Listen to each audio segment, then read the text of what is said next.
This program is brought to you by Nazimabad 4 number Annu भाई park के अकब में आइडियल गोल्ड विस्टा 5 कमरों के व्हाइट गोल्ड अपार्टमेंट्स 2, 3 और 4 कमरों के स्टैंडर्ड अपार्टमेंट्स भी शामिल किए गए हैं। For booking and details frontline marketing.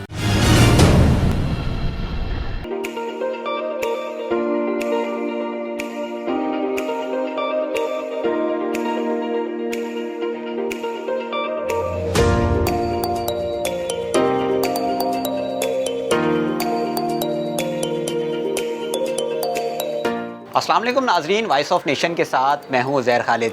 आज मैं आपके साथ एक ऐसी स्टोरी शेयर करने वाला हूं जिसने ना सिर्फ मुझे बल्कि आपको भी बहुत हैरान कर देगी।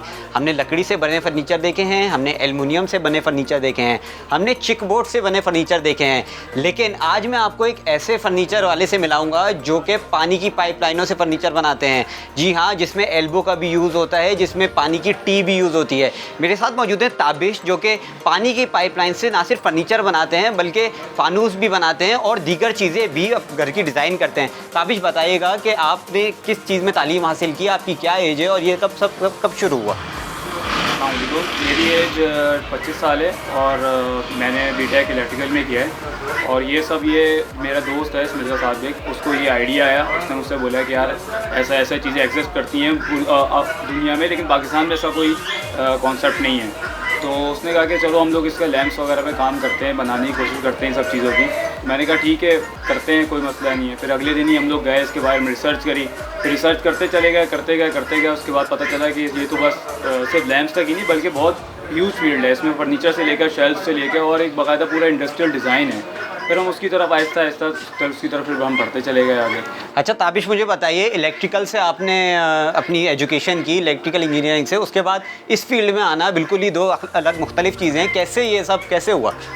इस सब को तो मुझे पहले बचपन से ही शौक़ था कि इलेक्ट्रिकल में मैंने इंजीनियरिंग करी है, लेकिन उसके अलावा फिर मुझे मैकेनिकल में बहुत शौक़ था कि बाइकों का इंजन बनाने का मुझे बहुत शौक़ था। तो उसी तरह ये आहिस्ता इस तरफ मेरा दिमाग था कि इस तरफ क्राफ्टिंग वगैरह ही काम करने का। बाकी ये सब कुछ मैं जितना भी सीखा है ये सब मैंने यूट्यूब से सीखा है। और यूट्यूब में मैंने पेजेस ज्वाइन किए हुए थे कुछ लोगों के, तो उनको मैं फॉलो करता था, तो उन्हीं से सीखता रहता था। उसी से करके मैं आज अभी जो भी मैंने सीखा सब यूट्यूब से ही सीखा। अच्छा, इतना यूनिक आइडिया है जो आपने इन्वर्ट कराया है पाकिस्तान में, इस आइडिया के बारे में बताएं। लोग पसंद कर रहे हैं इस आइडिया को?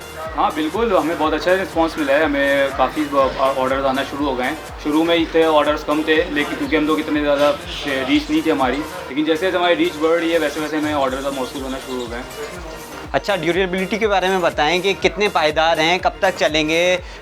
लकड़ी पे तो दीमक लग जाती है, इसका बताएं, ये कहीं से लीक हो जाएंगे कुछ अरसे बाद, क्या इसका लाइफ टाइम क्या है? इसका लाइफ नॉर्मल फर्नीचर से कहीं ज़्यादा है। लकड़ी का ये है कि लकड़ी में हम लोग ट्रिमाइट प्रूफिंग वगैरह करते हैं, जिससे दीमक वगैरह लगने के चांसेस कम हो जाते हैं। और बाकी पाइप से रही पाइप की बात, तो पाइप में ये जितने भी हम लोग एल्बोज़ वगैरह इस्तेमाल करते हैं सब इंडस्ट्रियल एल्बोज़ होती हैं MS की, जो कि 40-40, 50-50 साल इनकी लाइफ होती है और ये उससे भी ज़्यादा होते हैं। दूसरा ये कि गैलोनाइज्ड होते हैं, तो इसमें कोई जंग वंग लगने का भी कोई ख़तरा नहीं होता है, क्योंकि हम इनको गैलोनाइज कर देते हैं तमाम फिटिंग्स को, उसके बाद इसमें जंग लगने का कोई ख़तरा नहीं होता। तो इनकी लाइफ जो है अगर आप ऐसे ही अंदाज़ा लगा लें तो 15-20 साल 25 साल में ये ख़राब नहीं होते। ये दोबारा से रिस्टोर होकर दोबारा अपनी पोजीशन पे आ सकते हैं कि आप उसको लकड़ी को दोबारा सफाई करके आप पाइप को दोबारा से रीपेंट करके दोबारा बिल्कुल ओरिजिनल अपनी नई फॉर्म में आ सकते हैं। लेकिन बाकी फर्नीचर में ऐसा नहीं होता। बाकी फर्नीचर रस्टेड हो जाते हैं या टूट जाते हैं। इसमें टूटने का ख़तरा भी नहीं होता। ड्यूरेबल बहुत ज़्यादा ड्यूरेबल है ये, क्योंकि हैवी गेजेस पाइप के हम लोग काम करते हैं, तो इसका ड्यूरेबिलिटी तो इसकी बहुत ज़्यादा है इसकी। अच्छा, मुझे कुछ अपने वर्कर्स के बारे में बताइए। आपने जब कब स्टार्ट किया, अब आपके पास कितने वर्कर्स हैं, सोर्स ऑफ इनकम इससे जनरेट आपकी होना शुरू हो गई या अभी ब्रेक इवन पॉइंट पे हैं? कुछ इस बारे में तफसील से बताएं। स्टार्ट तो मैंने और साद ने अकेले किया था। तो साद ये था कि वो बाकी के बाहर के जितने भी काम देखता था, बाकी वर्कशॉप से और मैन्युफैक्चरिंग से रिलेटेड सारे काम मैं करता था। उसके बाद जैसे जैसे काम बढ़ता गया, उसके बाद फिर हमने 2 वर्कर रखे। उसके बाद वो भी हमारी हेल्प करने के लिए। बाकी इनकम हमारी जनरेट माशाल्लाह हो रही है, अच्छी इनकम हो रही है। हमारे एक्सपेंस वगैरह निकालने के बाद हम अब घर भी ले जा रहे हैं। हम अच्छा रिस्पॉन्स ऑर्डर्स हैं हमारे ऑनलाइन बहुत सारे। अच्छा, मुझे बताएं, ऑर्डर्स ज़्यादातर कहाँ से आते हैं? कराची से आते हैं या बाहर से भी आपको आ रहे हैं या फिर पाकिस्तान से ही दूसरे सूबों से आ रहे हैं? कहाँ से, मतलब ऑर्डर्स की शरह बताइए ज़रा। अच्छा, ऑर्डर्स का ये है कि रिस्पांस हमारा है पंजाब की साइड से बहुत ज़्यादा अच्छा है। बाकी कराची से इतने ज़्यादा रिस्पांस हमारा अच्छा नहीं रहा है, लेकिन अब जो है कि शुरू में हमारे पंजाब इस्लामाबाद की तरफ से ऑर्डर ज़्यादा थे, लेकिन अब हमारे पास ऑर्डर कराची से भी आना शुरू हो गए हैं। ताबिश, दो लड़के बैठे बैठे इलेक्ट्रिकल से अचानक ये कैसे बैठे बैठे ख्याल आया कि यार बैठे बैठे पाइपलाइन से फर्नीचर बनाते हैं, लकड़ी का क्यों नहीं सोचा, एल्युमिनियम की तरफ क्यों नहीं गए या किसी और तरफ क्यों नहीं गए, ये आइडिया जनरेट कैसे हुआ? पहली बात तो ये कि जो हम काम कर रहे हैं बिल्कुल यूनिक काम है और थोड़ा इसमें आर्ट वर्क और फंकी लुक आता है, इसमें स्टीम पक डिज़ाइन होते हैं इसमें। तो अब जितने भी आपने देखा होगा स्टूडियोज़ वगैरह बनते हैं, ये लोग सोचते हैं कि यार कि बिल्कुल नॉर्मल मिनिमल फर्नीचर से हट के ये बिल्कुल ऐसे आर्टिस्टिक या थोड़े रफ टाइप या रस्टेड फर्नीचर्स हों और आड़े टेढ़े हों, तो हम लोग उसी हिसाब से ये थीम हमें पसंद आई, हम लोगों को खुद अट्रैक्ट किया इस चीज़ को। तो बाहर मुल्क में कॉन्सेप्ट है, बल्कि बहुत ज़्यादा है, इवन बाहर जितनी भी शेल्फिंग्स वगैरह मैं देखता हूँ वीडियोज़ में, तो वो ज़्यादातर इसी पाइप फर्नीचर्स की होती हैं, क्योंकि ड्यूरेबल भी बहुत ज़्यादा होते हैं और लास्टिंग भी अच्छी होती है इसकी। तो उसी तरह फिर हमने देखते देखते फिर हमने सर्वे करते गए फिर इसकी हम रेंज पे हम लोग आ गए। उसके बाद इंडस्ट्रियल में भी इंशाल्लाह हमारा इरादा है कि हम और भी आगे मूव ऑन करें। अच्छा, मुझे बताइए, जो पाइप्स आप ख़रीदते हैं, जो पाइप्स आप जो आप यहाँ पे काम करते हैं, ये सारी चीज़ें आप बाहर से इंपोर्ट करवाते हैं या पाकिस्तानी मेड होती हैं सारी चीज़ें, और उसके बाद आप यहाँ आके बनाते हैं, उस हिसाब से फिर कस्टमर के डिज़ाइन की, जो कस्टमर कहता है मुझे ये डिज़ाइन चाहिए, उस डिज़ाइन पे जाते हैं? ये सब चीज़ें पाकिस्तान मेड नहीं होती, पाइप्स जो हैं लोकली मेड होते हैं, पाकिस्तान में मेड होते हैं, लेकिन जितनी हम फिटिंग्स इस्तेमाल करते हैं, क्योंकि इन फिटिंग्स में जो है कि हम लोग जो पाकिस्तान में फिटिंग करते हैं वो विदाउट कॉलर होती हैं। जैसे ये फिटिंग है, इस फिटिंग में बाकायदा एक कॉलर बना हुआ है, तो ये कॉलर वाली फिटिंग्स जो होती हैं या तो इंडस्ट्रीज़ में इस्तेमाल होती हैं, और अगर इंडस्ट्रीज़ में इस्तेमाल होती हैं तो पाकिस्तान में ज़्यादातर ये चीज़ें इंपोर्ट ही कराई जाती हैं।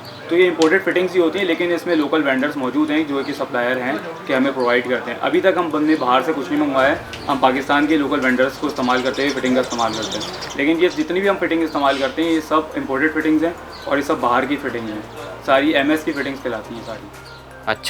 अच्छा ताबिश, मुझे ये बताएं, जैसे आपको पंजाब से या दीगर सूबों से ऑर्डर आता है तो आप कैसे डिलीवर करते हैं? खुद जाते हैं, अपनी लेबर भेजते हैं, या बस आप सामान डिलीवर करवा देते हैं, वो लोग खुद लगा लेते हैं? ज़्यादातर यही होता है कि हमारे को 1-2 वेंडर्स हैं डिलीवरी के, हम लोग उससे हम लोगों का कॉन्ट्रैक्ट हुआ हुआ है, उसके तहत हम लोग भिजवाते हैं और हम लोग का एक बाकायदा तौर पर डायग्राम जाती है, उसके तहत वो फिटिंग वगैरह वो लोग किसी भी लोकल कारीगर से वो लोग फिटिंग करवा लेते हैं बआसानी। सामान हमारा ज़्यादातर शिपमेंट जाती है, हम लोग खुद अभी तक नहीं गए। ताबिश, मुझे ज़रा ये बताइएगा कि आवाम आप पे रिलायबिलिटी का कुछ वो तो क्वेश्चन मार्क तो नहीं लगाती कि आप रिलायबल कितने हैं? हाँ, रिलायबल तो बहुत सारे लोगों का सवाल ये होता है कि ये जो आप जो पाइप फर्नीचर में काम कर रहे हैं इसकी फ़िटिंग तो वही नॉर्मल है जो कि नॉर्मल दुकानों से मिल जाती हैं, जबकि ऐसा नहीं है। इसकी जो हम लोग जो फिटिंग इस्तेमाल करते हैं ये फिटिंग्स में बाकायदा कॉलर्स होते हैं और ये इंपोर्टेड फिटिंग्स होती हैं, ये पाकिस्तान में नहीं ना मैन्युफैक्चर होती हैं, डायरेक्टली इंपोर्ट होती हैं। ज़्यादातर ये आइटम इंडस्ट्रीज़ में इस्तेमाल होता है, तो ये MS की फिटिंग्स कहलाती हैं। तो हम लोगों का सबसे बड़ा कस्टमर हमारे यही डिमांड करता है कि यार इतना एक्सपेंसिव क्यों है, तो इसके एक्सपेंसिव होने की सबसे बड़ी वजह यही होती है कि इसमें कॉलर्स होते हैं और ये नॉर्मल फिटिंग से गेज में भी मोटी होती है और बहुत ज़्यादा भारी फिटिंग होती है और ड्यूरेबल भी बहुत ज़्यादा होती है। तो बस इसमें जो है कस्टमर को मुतमईन करने में थोड़ा सा वक्त लगता है, बाकी रिस्पॉन्स हमारा अच्छा है कस्टमर की तरफ से। जी, तो नाज़रीन, आपने देखा ताबिश एंड कंपनी किस तरह से काम स्टार्ट किया, अब तक कहाँ पहुँच चुके हैं और आगे इन लोगों का क्या करने का इरादा है। मज़ीद ऐसी स्टोरीज़ देखने के लिए देखते रहिए voice of nation. This program was brought to you by ideal group की एक शानदार पेशकश। नाजिमाबाद 4 नंबर अन्नू भाई पार्क के अकब में आइडियल गोल्ड विस्टा प्रोजेक्ट में शामिल 5 कमरों के व्हाइट गोल्ड अपार्टमेंट्स। इसके अलावा आइडियल गोल्ड विस्टा में 2, 3 और 4 कमरों के स्टैंडर्ड अपार्टमेंट्स भी शामिल किए गए हैं। जदीद का पार्किंग सिस्टम, रिसेप्शन लॉबी और तेज रफ्तार लिफ्ट्स, रूफटॉप सिटिंग एरिया, मखसूस प्रेयर एरिया, जदीद तर्ज का जिम, 24/7 CCTV। इसके ग्राउंड फ्लोर पर जदीद तरीन शॉपिंग मॉल, नेशनल और मल्टीनेशनल ब्रांड्स के लिए मौजूद तरीन आइडियल गोल्ड विस्टा, जदीद रिहाइश में सबसे अलग तर। UAN 0311174442।